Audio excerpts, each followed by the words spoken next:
today we're going to compare Bronco versus the Toyota 4Runner. When you just look at the numbers, obviously Toyota has a bigger V6 engine. I feel like, the 4Runner has its place. The four-wheel drive system works fantastically, and you can put bigger tires on it, you can lift it, and you can improve these things, but you're talking about spending money, whereas the Bronco already comes with all of that.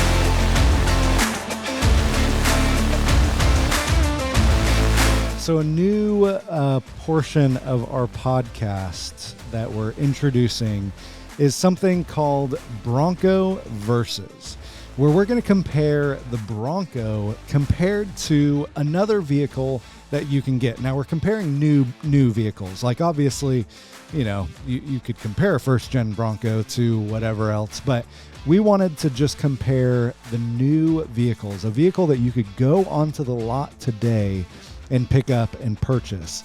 Now, we haven't taken all these, vehicles out and driven them and test driven them and all that. So there's going to be, a shred of maybe, just a shred of, what's the word, bias maybe towards the Bronco. Opinion.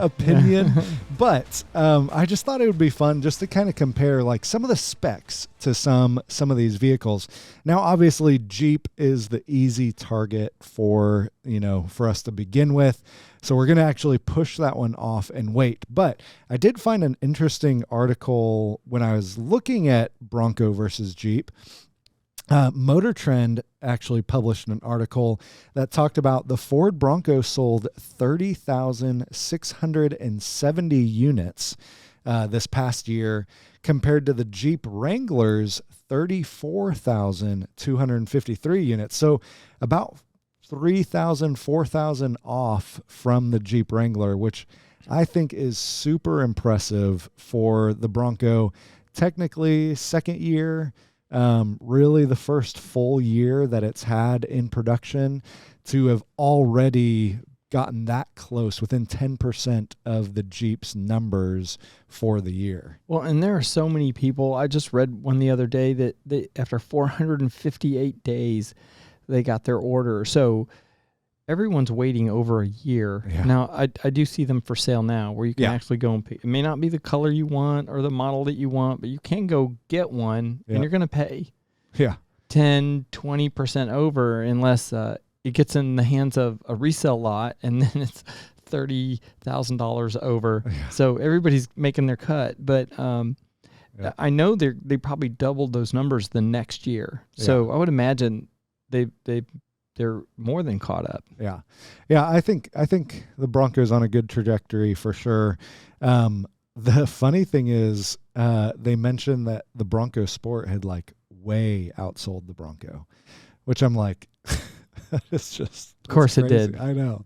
Which we had in our last episode talking about Bronco 2s way outselling the big Bronco. So it's kind of on par but the people will realize that you shouldn't drive a Bronco Sport soon in their life, but we'll see. Well, the Bronco Sport people, they love their Bronco, and its affiliation with the new Bronco and the old Bronco, and they're just getting a little piece of that nostalgia in that Bronco world. So I still like to call it the baby Bronco. Yeah, the new Bronco Sport. Yep.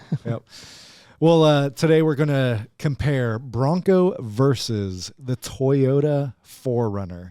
So we're going to take a look at this and just kind of go through some of these things and go through some of the specs on the Bronco versus the Toyota. Now, I'm going to take some of the Bronco stuff. We're going to let Donnie defend the Bronco or talk about the Toyota 4Runner and try to defend the Toyota 4Runner a little bit.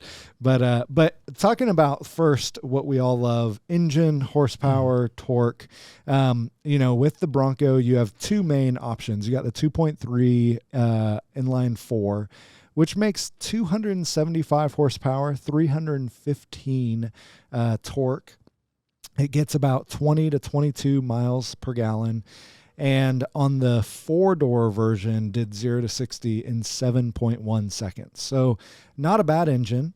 And then you've got the 2.7 liter V6, which makes 315 horsepower, 410 pound-feet of torque, 18 to 20 miles per gallon, depending on city, highway, and did 0 to 60 in 6.2 seconds. I haven't tried that yet.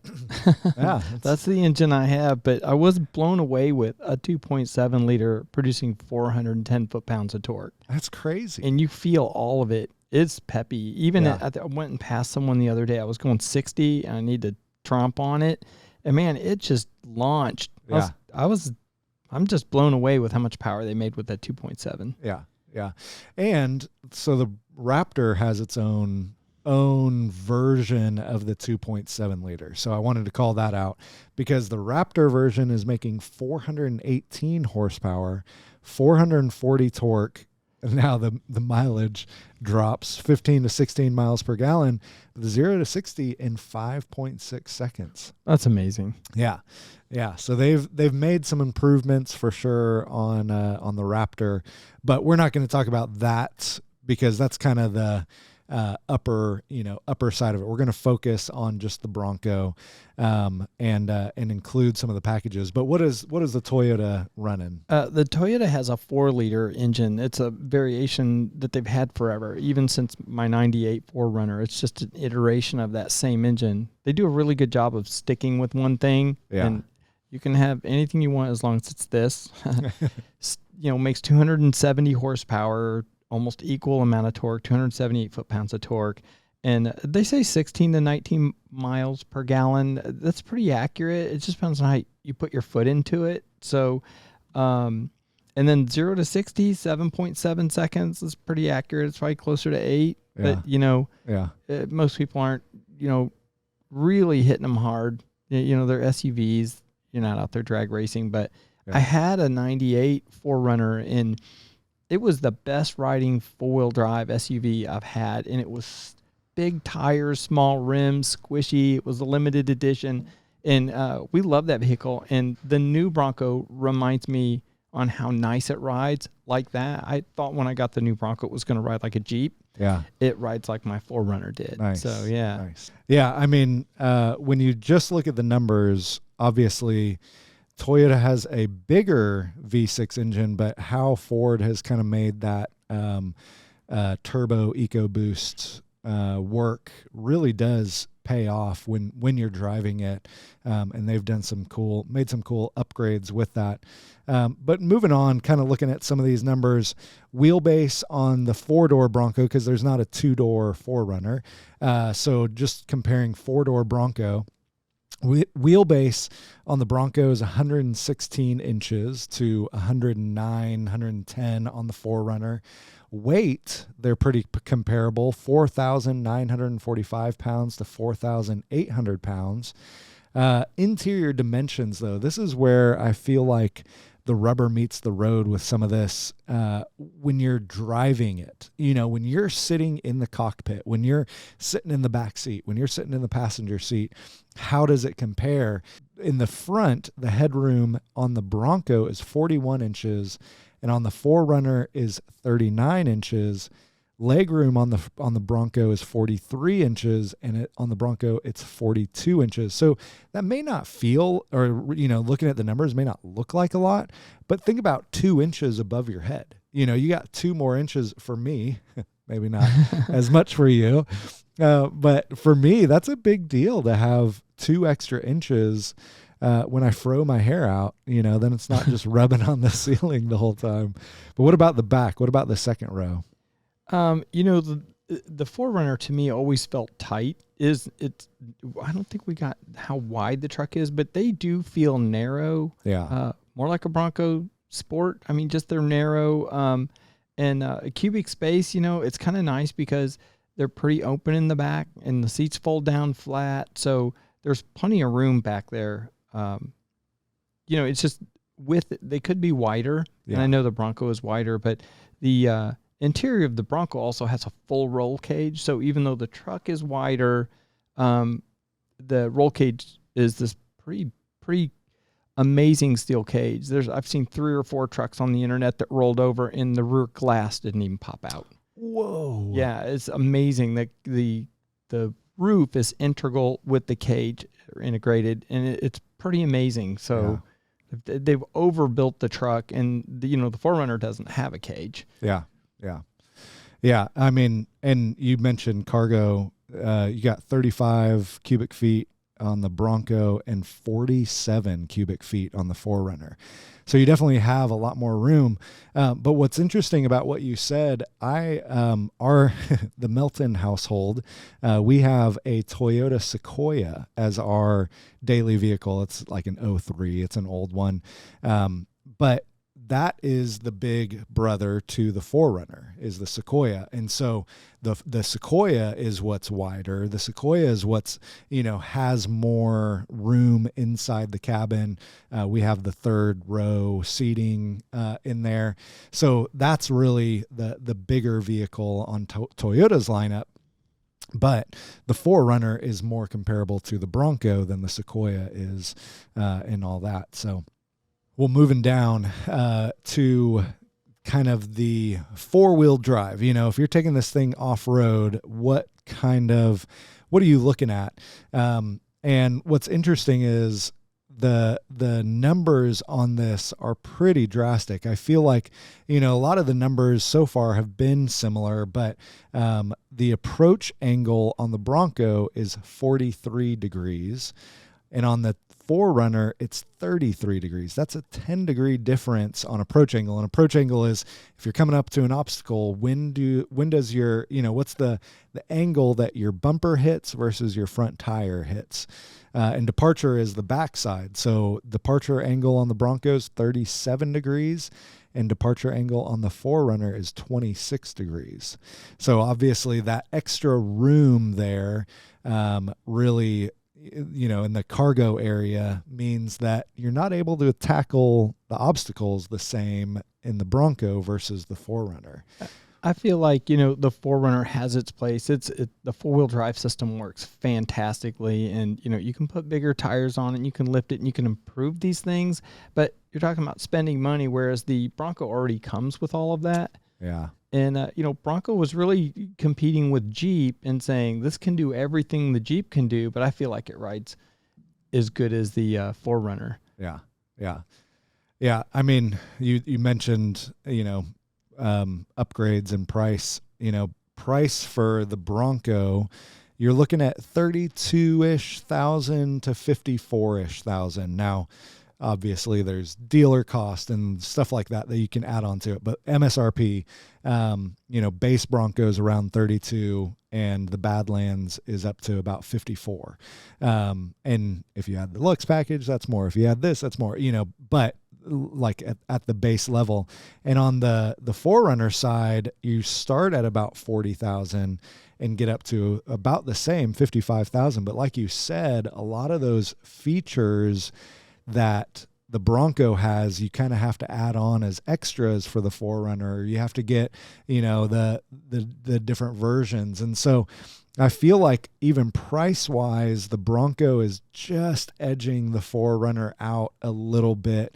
And, there's still, lots of different numbers that we could get into and talk about towing capacity. The Bronco can't tow as much as the 4Runner. It's about 500 pounds less, and so there's all these things, but, just looking at it, if you're going to spend your money, Donnie, on a new vehicle off the lot, what are you doing? Are you doing Bronco or are you doing 4Runner? Well, prior to owning a Bronco, I would have just said 4Runner. Yeah. Because I hadn't owned a new Bronco, and I honestly thought it was going to ride like a Jeep. Yeah. So when it rode the other way, my wife, who drove the 4Runner for 6 years, she wants me to get a 4-door for her now. Really? And I was like, she's used to nice riding cars, and Yeah. it was the only truck we really ever owned for her. And, so it's really the best of both worlds. If you want kind of a Toyota and a Jeep, you just go buy a Bronco and you get both. Yeah. My conclusion is, the Toyota 4Runner has been out for a long time. It's been a staple for a while, especially in, overlanding circles and stuff like that. But it's been a staple for a while, and I feel like it is just still it's a little outdated today. The Bronco has come in and it's got all the bells and whistles. It's got, all the cool things that you want in an off-road vehicle, but also all the cool things that you're hoping for in a nice, vehicle that you can take anywhere. And I think the Bronco checks all those boxes, where the 4Runner, it's still a little tight in the cabin. It's missing some of the features. It's missing, it's a little bit outdated. And even drive quality. I went on a shoot with Bronco Nation, and my vehicle that I picked up at the airport was a 4Runner. So I'm driving a 2022 4Runner, or whatever year it was, new 4Runner, out to the shoot. I get out of the 4Runner. We're in Colorado. We're all on all these off-road dirt roads. Get out of the 4Runner, drove it on a dirt road, hopped in the Bronco, and it was immediately such a different feel. So much, the Bronco just handled the road better. They've made it more off-road capable. And it was just obvious, getting in one and going right to the next. So yeah, my pick is definitely the Bronco in this comparison. Well, I wouldn't buy a Toyota 4Runner and say it was fun. In a word, and for Kim to say, after she said the best vehicle she's ever owned was that 4Runner, to say we should get a 4-door. Because she's the one that's going to that would be hers. So she's making that decision with her wallet. If they're both $55,000, what's that tell you? Yeah, for sure. Well, that is a little comparison, Bronco versus the 4Runner. Hopefully you guys enjoyed this. This was a short snippet from our podcast, the BRONCAST. If you're watching this, make sure to head over to iTunes and check out the podcast, the BRONCAST, where you can get all kinds of Ford Bronco information from a couple of guys who just enjoy talking about the Ford Bronco. Now, here's what I want you to do, though. I want you to leave a comment. What would you choose? Are you choosing the 4Runner, or are you choosing the Ford Bronco? I'm interested to hear what you guys have to say. Obviously, a lot of you are Bronco people because you're watching this, but hopefully we get some 4Runner love in there as well, just to kind of show the comparison. But why? Why would you choose the Bronco over the 4Runner? Let us know in the comments below. But interesting topic, and we'll have to do some more of these for sure. Yeah, I think it's only fair that we did apples to apples too, and Ford didn't pay us to say all this stuff. No. Yeah, definitely not. They can, but they can. If you're from Ford and you'd like us to say something and pay us. No, yeah, but for sure, it's cool just kind of looking at the specs and looking at everything on the Bronco compared to these different vehicles.